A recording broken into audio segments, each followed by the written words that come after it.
back to chapter 10. We're going to look at hydrohalogenation. We're going to spend a good amount of time on this, and then we're going to move on to each reaction. This is section 10.9. And we're going to use cyclohexene a lot. And we're going to look at mechanism.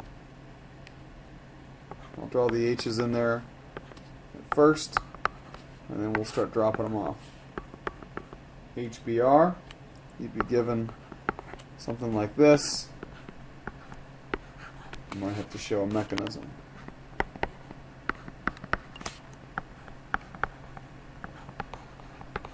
So what in the world's going on? We're going to see our trusty carbocations again. You would need to draw out the HBr bond. I know this watermark is there. We're going to show this mechanism over and over. Okay, we'll go over it in class. Those pi electrons, notice where the arrows started, those pi electrons attacked the H. Anytime you attack an H, the bromine has to leave, and you get a carbocation.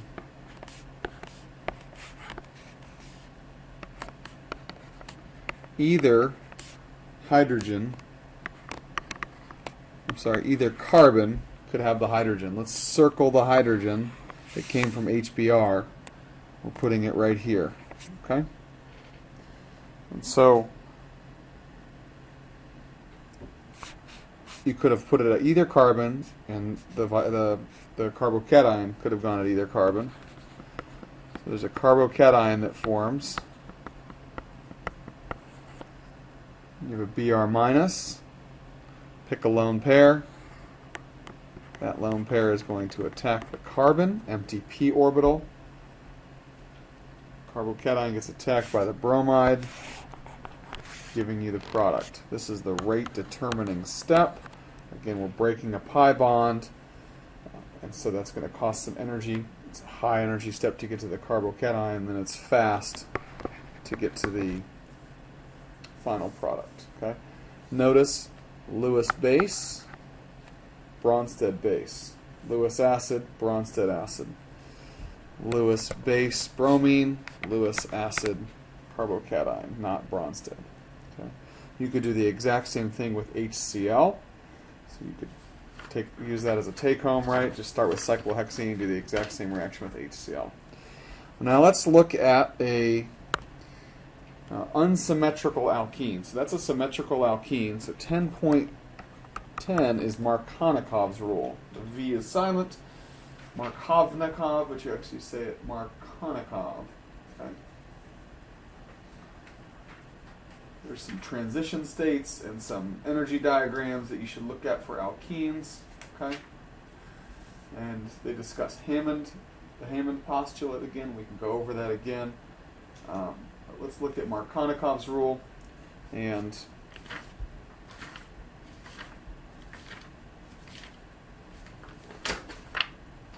look at an unsymmetrical alkene. So we're just going to look at propene, CH3 here. We can add HCl two different ways.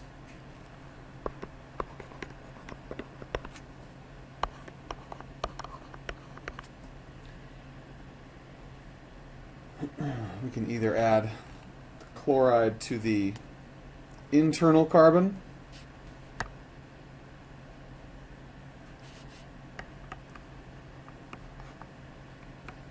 like so. Let's put the H that's added. There's implied hydrogens there. We've added an H and a Cl. Or we can add the Cl to the less substituted carbon. So more substituted versus less substituted.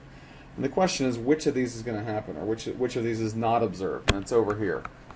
Not observed. And we're going to see why, and it's all about the carbocation. So we're going to go through a mechanism of each. So let's go through this one first. I'm going to kind of try to avoid that watermark. HCl. Okay, I'm not going to show arrows here. I'm going to use my arrows or the one that is going to happen. But if we form a carbocation, the less substituted carbon, I'll put the hydrogens in there now and show you that it's a primary carbon, primary carbocation with a Cl minus. That Cl minus, of course, would attack that, but this carbocation won't form. This is slower. We're going to see this is an example, another example of the Hammond postulate. It's all about the carbocation. And this is the rate determining step, so the Hammond postulate helps us here. So let's look at HCl here. The alkene can attack. Again, in principle, it could attack either HCl, but it's going to attack HCl and it's going to form a secondary carbocation. Okay, so there's the H. Now there's a secondary carbocation with a Cl minus. Now that Cl minus is going to attack, and that's going to be fast. Okay? So the Cl minus is going to attack, it's going to be fast. You're going to get the secondary carbocation, it's much more stable.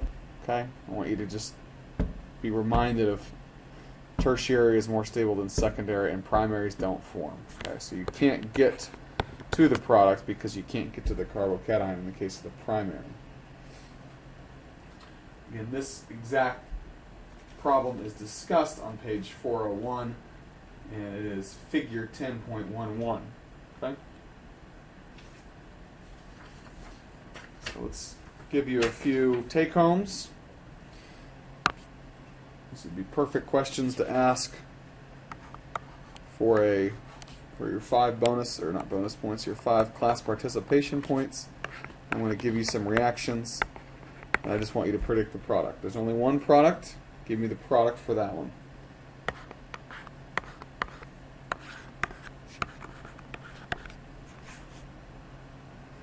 Product for that one. So HBr addition to 1-methylcyclohexene and HCl addition to this alkene. Let's do another one with HI. Again, HCl, HBr, HI are not so different. So predict those products. And now, as we like to do, let's throw in a wrinkle.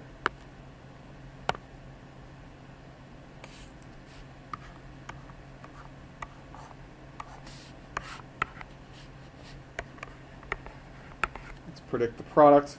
I'm going to give you this mechanism, but I want you to think about this for just a second, so maybe pause the video. Think about what would happen here. HBr is going to add, you're going to get a carbocation, you're going to get the more substituted carbocation. Those are methyl groups. Let's put these CH3s here. You're going to get the more substituted carbocation here, where I'm kind of circling, I don't want to draw anything. But then something else is going to happen. So it's the same mechanism. HBr, protonation,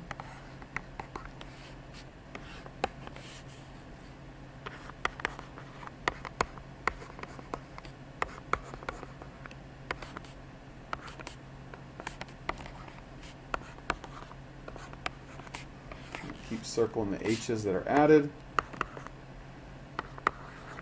There's a plus charge and a Br minus. So we get the same kind of carbocation, but then something very interesting happens. This is a secondary carbocation. This is really only for secondaries to tertiaries, but things can shift. And this is related to the stability of the carbocation. We talked about hyperconjugation, and this is a sigma bond here, right? Even though it's not a hydrogen, it's a sigma bond bound to a methyl group. This is going to help stabilize, and what can happen is this can shift over. It's called a 1-2 shift. It's just trying to make that arrowhead clear. It's shifting from 1 carbon to 2 carbon. 1, 2, CH3 shift. We'll see CH3 shifts and we'll see hydride shifts. And they're only going to shift from a secondary to a tertiary.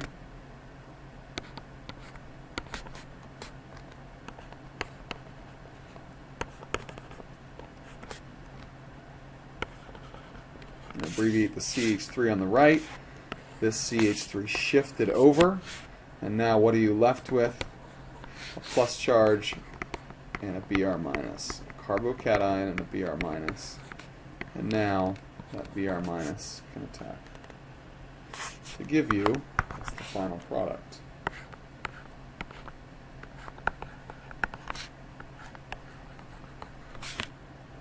Okay, so this is a 1-2 shift after initial carbocation formation. Okay, so you can have hydrides that can shift, and you can have methyl groups shift. If you want an example, this example was taken from problem 10.3, and there's going to be examples of the hydride shift in throughout the text, and we'll try to do one of those at some point, either in the lectures or in class. Okay.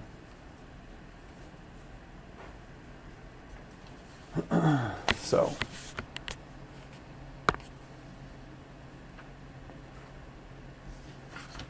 now let's talk about everybody's favorite topic, stereochemistry. Stereochemistry in chairs I know are tough. 10.11 is stereochemistry. Okay, and again the key thing is to understand the carbocations react from both sides. What does that look like?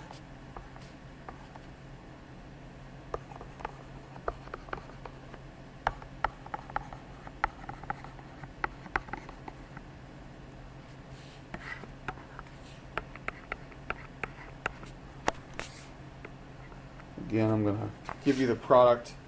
Well, let's think about it before I just give you the product. Think through the problem. Okay? HCl, let's draw it this way. Kind of draw it kind of a funny way just to make things fit. Okay? It's going to protonate. We're going to get carbocation. We're going to get the more stable carbocation.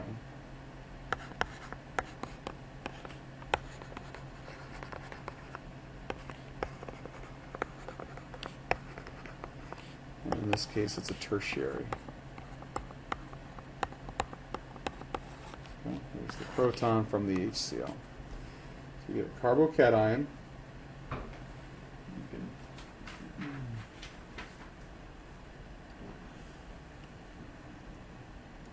Now, what's the reality of a carbocation? You have an empty p orbital, right? So I'm going to draw it. Now we have a methyl group over here, a CH3. I'm going to put that at the bottom.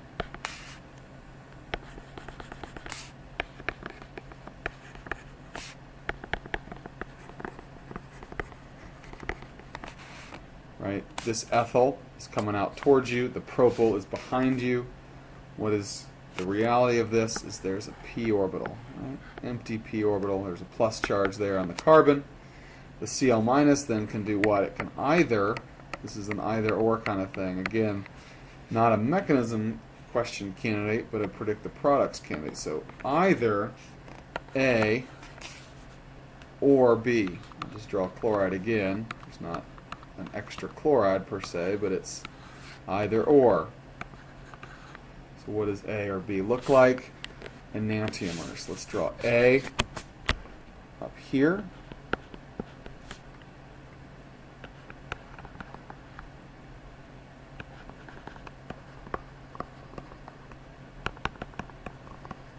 Notice we have three different alkyl groups. Methyl, ethyl, propyl. That's the A pathway. And the B pathway is going to look the opposite.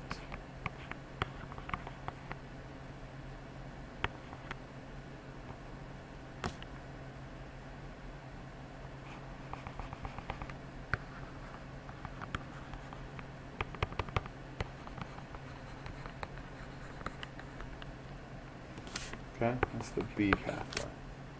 What is this? It's a racemic mixture of enantiomers. Racemic mixture of enantiomers.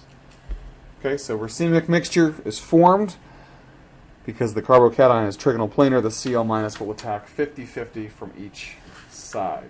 Okay, so there's a lot of layers to this. Got to get the initial mechanism down. That initial mechanism that we talked about in 10.9, you should be able to do that in your sleep, and then start working on stereochemistry, Markovnikov, carbocation rearrangements. All right, closely related is 10.12. And this is hydration. This is an electrophilic addition of water. If you add an alkene and water, nothing will happen. Okay? So just take an alkene with whatever attachments and you add water, you get no reaction. However, add water with H2SO4. This is a catalyst, and I'll try to put that in parentheses, cat. You get hydration.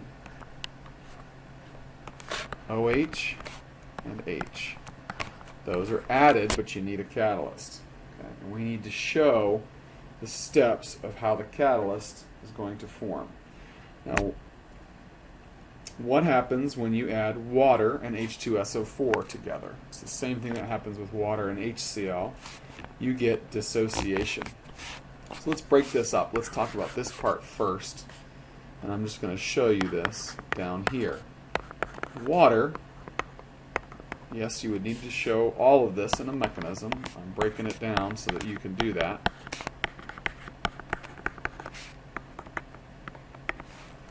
Okay, I'm just putting the lone pairs on this oxygen. There's a symmetry to sulfuric acid. It's dissociation. It's the same thing. You're going to generate H3O+.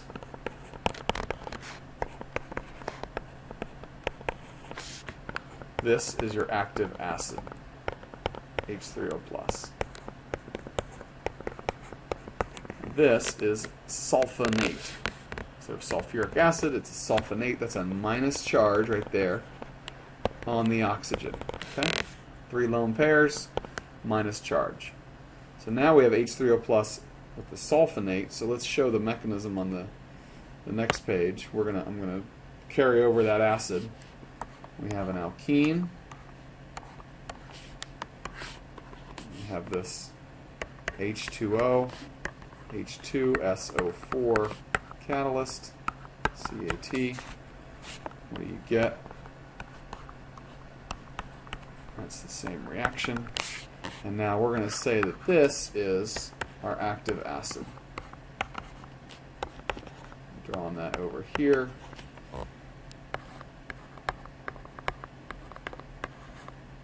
Here's our sulfate. Okay, resist the urge to abbreviate. Show it. Deprotonate. Protonate the alkene, deprotonate the H3O+. What do you get? Trusty carbocations. Cool thing about carbocations is they are dependable.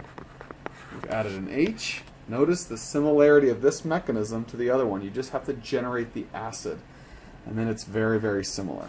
You have a proton transfer step at the beginning, and you have a proton transfer step at the end. What's left over here is water. Okay? You got a plus charge, so you got to put a minus charge in there. This is the same sulfonate that's just going to float around. And what I want you to memorize is this sulfonate is a spectator. Hardly ever does anything. We'll point out some exceptions to this, but there's not too many. It's just going to watch, and it's going to let other things work. It is a very, very weak base. Weaker probably than Cl- or on par with that. So what happens? The water now is going to attack that carbon. Right? We've seen this before. Water attacking a carbocation. What do we get? We get a protonated form of the product. We still have our sulfonate. I don't want you to use this to deprotonate, just like we didn't want to use Cl minus, Br minus, and I minus to deprotonate. We don't want to use sulfonate to deprotonate. What will deprotonate is all this excess water. Try to say excess. Okay? Water, you got plenty of it because you're trying to add it. And so it's going to deprotonate and give you the product. What's your byproduct? You could just show an arrow going over to the acid. You're going to protonate that water again. You're regenerating the acid. That's what makes this catalytic. You just need a little bit of sulfuric acid to kickstart things. You can just draw an arrow, and if you could say REG if you want. It's regenerating the acid. So let me give you some more take-home assignments.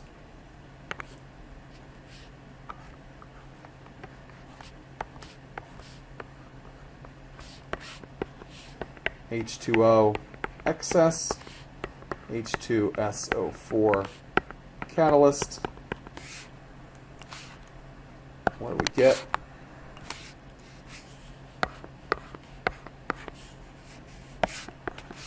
Take this one home. It's a good one.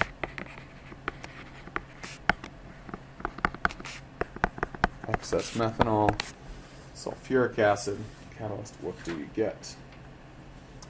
Let's finish up this section with a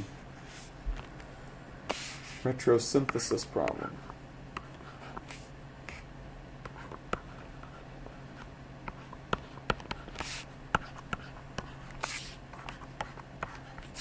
Here I'm asking for 2 ways to make this alcohol.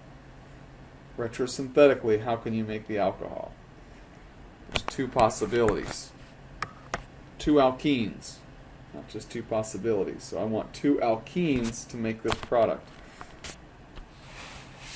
One looks like this. Right? The forward reaction is what we just talked about. It's one of the take-homes. The other one is just a different alkene. And in fact, you could do the same reaction. Hydration. H2O, H2SO4. Okay? So water, sulfuric acid is a hydration. Okay? So the answer you would want to put in there would be H2O. You don't have to put excess. H2SO4 and that alkene. Okay? So you want to keep working on those retrosynthesis problems. That concludes this video. That was hydrohalogenation and hydration. They go together. They're very similar. Okay, strong acid protonating an alkene. Okay.